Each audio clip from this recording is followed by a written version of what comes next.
அஸ்ஸலாமு அலைக்கும் வரஹ்மத்துல்லாஹி வபரகாத்துஹு. இந்த வின்டர் சீசனில் அதிகமாக மக்களுக்கு பாதிப்பு ஏற்படுத்தக்கூடிய ஆர்கன் வந்து லங்கு தான்.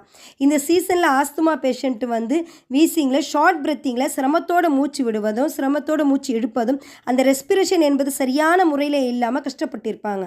இந்த வின்டர் சீசனில் லங்கோடைய பாதிப்பு யாருக்குன்னா ஆஸ்துமா, வீசிங்கு, கோல்டு அதிகமாக நுரையீரலில் போய் சேர்ந்து அது ஃப்ளெம்மாக மாறி செஸ்ட் ஒரு டைட்னஸாக ஒரு கம்ஃபர்ட் இல்லாமல் மூச்சு விடவும் சிரமத்தோடு இருப்பது. மேலும் சைனஸ், இந்த சைனஸ் மூலமாக முகம் வலி, முகம் வீக்கம், அதுக்கப்புறம் ஸ்கின் ட்ரைனஸ், அதன் மூலமாக இச்சிங் ஏற்படுவது, த்ரோட் இன்ஃபெக்ஷன், இந்த மாதிரி லங்கோடைய பாதிப்பு என்பது இந்த சீசனில் அதிகமாக ஏற்படும். மேலும் நம்மளுடைய உடலுக்கும் சரி மூளைக்கும் சரி ஆக்சிஜன் ரொம்ப தேவை, அது முக்கியமான ஒன்று. அப்போ அந்த ஆக்சிஜனை அனுப்பக்கூடிய ஆர்கன் என்பது லங்கு தாங்க.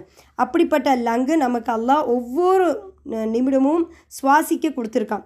அல்லாஹ் ஒவ்வொரு உறுப்புகளையும் இயற்கையான முறையில் செயல்பட வைக்கிறான். மூச்சுக்காற்று என்பது நாம் சுவாசிக்கும் போது அது கிடைக்கக்கூடியது என்பது மிகப்பெரிய ஒரு அருட்கொடை. அது நமக்கு தெரியாது. செயற்கையான ஆக்சிஜன் நோயாளிகளுக்கு தெரியும். இயற்கையான மூச்சுக்காற்று கிடைக்காத ஒவ்வொரு நிமிடமும் அது ஏக்கத்திலே இருப்பாங்க. அப்போ artificial oxygen, extra corporeal membranes oxygen, இது என்னதான் நமக்கு ப்ரொவைட் பண்ணாலும் லைஃப் ஃபுல்லாக ரன் பண்ணுறது என்பது ரொம்ப கஷ்டம்.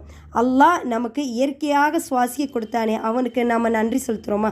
அவனை மறக்கக்கூடியவர்களாக இருக்கிறோம். இதில் நமக்கு என்ன படிப்பினைனா, நமக்கு என்னதான் அல்லாஹ் ஒரு வேலையில் கஷ்டம் கொடுத்துருந்தாலும் எனக்கு அல்லாஹ் உயிரையும் கொடுத்து அது ஒவ்வொன்றுமே செயல்பட வைக்கிறான் இல்லையா, ஒவ்வொரு உறுப்புகளும் அதனுடைய வேலையை அழகான முறையில் செயல்பட வைக்கிறேன் இல்லையா, அந்த எண்ணம் நமக்கு எப்போதுமே இருக்கணும். அப்படி நினச்சிட்டாலும் நமக்கு எந்த ஒரு கஷ்டமும் தெரியாது. அப்போ அல்லாஹ்வை நம்ம அதிகமாக என்ன செய்யலாம், நன்றி செலுத்தக்கூடியவர்களாக இருப்போம் இன்ஷா அல்லாஹ். அஸ்ஸலாமு அலைக்கும் வரஹ்மத்துல்லாஹி வபரகாத்துஹு.